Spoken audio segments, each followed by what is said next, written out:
Hey there, thanks for trying out Drafts 2.0.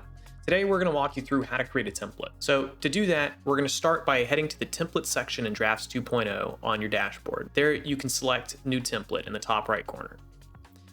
So then we're going to choose the case type from the drop-down menu. I will select EV2 NIW, and then we'll give the template a name. You can name your template whatever you prefer. Now let's upload and drag and drop an existing template you've successfully used for this case type, and then we'll click Next. The system will process each section in your document, and this may take a few moments. Once it's done, you'll be able to view and review and then edit any section you'd like. Now, you may be wondering how this all works. We've broken down all drafts documents into key component sections based on common evidentiary sections, arguments, and standard elements like introductions and conclusions.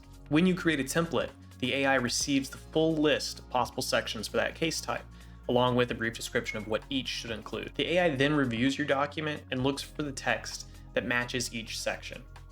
If it finds relevant content, it extracts the text and displays it to you in the template view.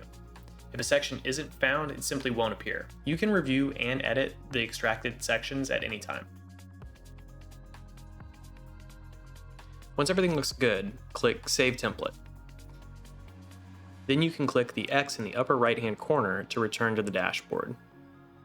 You can delete a template you've created by clicking on the three dots in the bottom right-hand corner.